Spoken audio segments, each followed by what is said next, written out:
ഒരിടത്തൊരിടത്ത് വളരെ ബുദ്ധിമാനായിട്ടുള്ള ഇത്തിരി പ്രായമൊക്കെ ചെന്നിട്ടുള്ള ഒരു കൃഷിക്കാരൻ താമസിക്കുന്നുണ്ടായിരുന്നു. അദ്ദേഹത്തിനുള്ള ഒരു പ്രത്യേകത എന്താണെന്ന് വെച്ച് കഴിഞ്ഞാൽ, അദ്ദേഹത്തിനൊരു വെള്ള കുതിര, വളരെ സുന്ദരനായിട്ടുള്ള ഒരു നല്ല ആരോഗ്യവാനായിട്ടുള്ള ഒരു കുതിര ഉണ്ടായിരുന്നു. ഈ കുതിരയെ സ്വന്തമാക്കണമെന്ന് ആഗ്രഹിക്കാത്തവർ ആ നാട്ടിൽ ആരും തന്നെ ഉണ്ടായിരുന്നില്ല. അതുപോലെ തന്നെ ആ രാജ്യത്തെ രാജാവിനും ഈ കുതിരയെ വേണമെന്ന് ഭയങ്കര മോഹമായിരുന്നു. ഒരിക്കലും രാജാവിൻ്റെ ഭടൻ ഈ കൃഷിക്കാരൻ്റെ വീട്ടിൽ വന്നിട്ട് ഈ കുതിരയെ രാജാവിന് കൊടുക്കണം എന്ന് പറയുന്നു. പക്ഷെ അപ്പോൾ കൃഷിക്കാരൻ പറയുന്നത്, ഈ കുതിര തൻ്റെ കുടുംബത്തിലെ അംഗത്തെ പോലെ തന്നെയാണ്, ഇതിനെ എനിക്ക് പിരിഞ്ഞിരിക്കാൻ കഴിയില്ല, തരാൻ സാധിക്കില്ല എന്ന് രാജാവിനോട് പറയാൻ പറയുന്നു. പക്ഷേ രാജാവ് ഈ കൃഷിക്കാരന് വളരെയധികം പണവും സ്വത്തും എല്ലാം കൊടുക്കാമെന്ന് പറഞ്ഞിട്ടും അദ്ദേഹം ഈ കുതിരയെ കൊടുക്കാൻ തയ്യാറല്ല എന്നാണ് പറയുന്നത്. അങ്ങനെ കുറച്ച് ദിവസങ്ങൾ കഴിയുമ്പോൾ അദ്ദേഹം ഈ കുതിരയെ കെട്ടിയിരുന്ന സ്ഥലത്ത് വന്ന് ഒരു ദിവസം രാവിലെ വന്ന് നോക്കുമ്പോൾ ഈ കുതിരയെ അവിടെ കാണാനില്ല. കുതിരയെ അവിടുന്ന് കാണാതാവുന്നു. അപ്പോൾ ഇതറിഞ്ഞ നാട്ടുകാരെല്ലാം കൂടി ഈ കൃഷിക്കാരനായിട്ടുള്ള ആളുടെ അടുക്കെ വന്നിട്ട് പറഞ്ഞു, ഓ, താങ്കൾ എന്തൊരു മണ്ടത്തരാണ് കാണിച്ചത്. ഈ കുതിരയെ രാജാവിന് കൊടുത്തിരുന്നെങ്കിൽ താങ്കൾക്ക് വലിയൊരു പണക്കാരനും ധനികനൊക്കെ ആയി മാറായിരുന്നല്ലോ. താങ്കൾ എന്ത് മണ്ടത്തര കാണിച്ചത്. കുതിര പോയില്ലേ, താങ്കളുടെ കഷ്ടകാലം തന്നെ എന്ന് പറയുന്നു നാട്ടുകാർ. അപ്പോൾ ഈ വളരെ വിസ്ഡംഫുള്ളായിട്ടുള്ള, ജ്ഞാനിയായിട്ടുള്ള ഈ കൃഷിക്കാരൻ പറയുന്നത്, കുതിര പോയത് നല്ലതിനാണോ ചീത്തയ്ക്കാണോ എന്ന് നമുക്കറിയില്ലല്ലോ, നമുക്കാർക്കും അത് പ്രവചിക്കാൻ പറ്റില്ലല്ലോ. എന്താണ് കുതിര പോയത് കൊണ്ട് നല്ലതാണോ ചീത്തയാണോ സംഭവിക്കാമെന്ന്. അങ്ങനെ ആളുകൾ ഇയാളുടെ റിപ്ലൈ കേട്ടിട്ട്, ഇയാളുടെ മറുപടി കേട്ടിട്ട് അത്ഭുതപ്പെട്ട് അവരവിടെ നിന്ന് ഓരോന്നൊക്കെ പറഞ്ഞു പോകുന്നു. അങ്ങനെ പിറ്റേ ദിവസം ഒരു രാവിലെ പുലർച്ചെ മഞ്ഞൊക്കെ മൂടി നിൽക്കുന്ന സമയമായപ്പോൾ ദൂരെ നിന്ന് എന്തോ കുറേ കുതിരക്കുളമ്പടി കേട്ടിട്ടാണ് ഈ പ്രായമായിട്ടുള്ള കൃഷിക്കാരൻ അങ്ങോട്ട് എഴുന്നേറ്റ് വന്ന് നോക്കുന്നത്. അപ്പോൾ നോക്കുമ്പോൾ അതാ പോയ കുതിരയുടെ കൂടെ ഒരു 8, 10, 12 കുതിരയായിട്ട്, വെള്ള കുതിരയായിട്ട് അതായ തിരിച്ച് കുളമ്പടി ശബ്ദത്തോടെ തിരിച്ചു വരുന്നതാണ് കാണുന്നത്. ഈ കുതിരകളെല്ലാം തന്നെ ആ പോയ ഒരു കുതിര ഈ 10, 12 കുതിരയും വിളിച്ചുകൊണ്ട് വരുന്നതാണ് കാണുന്നത്.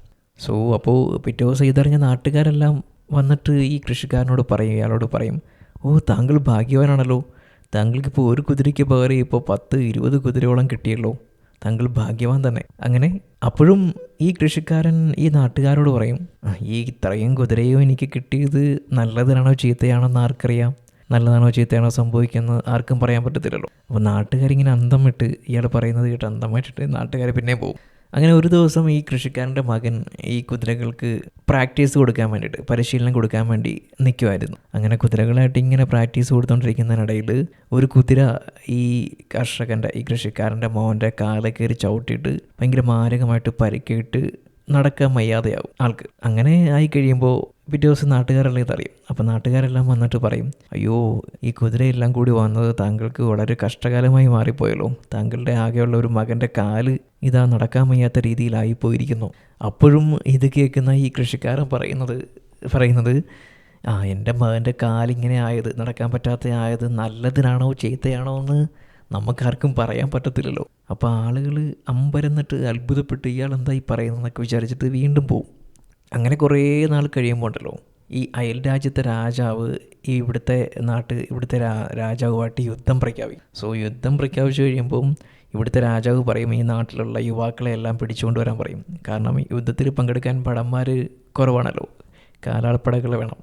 അപ്പോൾ നാട്ടിലുള്ള യുവാക്കളെ മൊത്തം പിടിച്ചുകൊണ്ട് വരാൻ പറയും. സോ അങ്ങനെ ആ നാട്ടിലുള്ള യുവാക്കളെ എല്ലാം ഈ രാജാവിൻ്റെ ആൾക്കാർ വന്ന് പിടിച്ചുകൊണ്ട് പോകും. പക്ഷേ ഒരു സംഭവം മാത്രം, അതായത് കൃഷിക്കാരൻ്റെ മോൻ്റെ കാല് താഴെ വീണിട്ട് കുതിര ചവിട്ടിയിട്ട് പോയിരിക്കുവാണല്ലോ, കാല് നടക്കാൻ വയ്യാണ്ടിരിക്കുവാണല്ലോ. അതുകൊണ്ട് ഈ കൃഷിക്കാരൻ്റെ മകനെ മാത്രം യുദ്ധത്തിൽ പങ്കെടുപ്പിക്കുവാൻ കൊണ്ടുപോയില്ല. സോ അപ്പോൾ ഈ നാട്ടുകാർ ഇതെല്ലാം സങ്കടപ്പെട്ട് കരഞ്ഞുകൊണ്ട് ഈ കൃഷിക്കാരൻ്റെ അടുക്കെ വന്ന് പറയും, ഓ, അങ്ങ് പറഞ്ഞ് ശരിയാണ്, ഞങ്ങളുടെ മക്കളെ എല്ലാം രാജാവിൻ്റെ ആൾക്കാർ പിടിച്ചുകൊണ്ട് പോയി, ഇനി അവർ തിരിച്ചു വരുമോ എന്ന് പോലും അറിയില്ല, യുദ്ധത്തിൽ അവർ മരണപ്പെട്ടു പോകും. പക്ഷെ താങ്കളുടെ മകൻ മാത്രം അവർ കൊണ്ടുപോയില്ല, താങ്കളുടെ മകൻ രക്ഷപ്പെട്ടു. അപ്പോഴും ആ കൃഷിക്കാരൻ ചിരിച്ചുകൊണ്ട് പറയുന്നത്, ഇതിപ്പോൾ നിങ്ങളുടെ മക്കളെ അവർ കൊണ്ടുപോയത്, രാജാവ് കൊണ്ടുപോയത് നല്ലതിനാണോ ചീത്തയ്ക്കാണോ, എൻ്റെ മകനെ കൊണ്ടുപോകാതിരുന്നത് നല്ലതിനാണോ ചീത്തയ്ക്കാണോ എന്ന് ആർക്കും അറിയാൻ പറ്റത്തില്ലല്ലോ എന്ന് വീണ്ടും അയാൾ ചിരിച്ചുകൊണ്ട് പറയുന്നു. നമ്മുടെ ജീവിതം എന്ന് പറയുന്നത് വളരെ പ്രവചനാതീതമാണ്. സംഭവിക്കുന്നത് നല്ലതിനാണോ ചീത്തയ്ക്കാണോ നമുക്ക് ഒരിക്കലും ഉറപ്പിക്കാൻ കഴിയില്ല, അല്ലേ? നമ്മുടെ ജീവിതത്തെക്കുറിച്ച് ചിന്തിക്കുകയാണെങ്കിൽ ഇന്ന് നമുക്ക് നിർഭാഗ്യമായിട്ട് നമുക്ക് തോന്നുന്നത് നാളെ നമുക്ക് ഒരു അനുഗ്രഹമായി തന്നെ മാറും, അല്ലേ? പിന്നെ നമ്മൾ നല്ലത് സംഭവിക്കുമെന്ന് കരുതുന്ന ചില കാര്യങ്ങളൊക്കെ ചിലപ്പോൾ അത് നമുക്ക് ദോഷമായിട്ടൊക്കെ തീരാറുണ്ട്.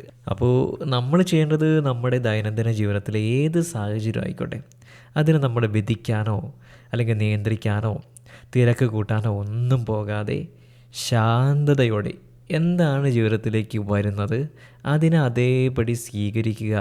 അതാണ് നമ്മൾ ചെയ്യേണ്ടത്. അപ്പോൾ നമ്മൾ ഈ കഥയിൽ കണ്ടതുപോലെ തന്നെ ഇപ്പം നമുക്ക് മോശമെന്ന് കരുതുന്ന പല കാര്യങ്ങളും പിന്നീട് സഹായകരമാണെന്ന് തെളിയും.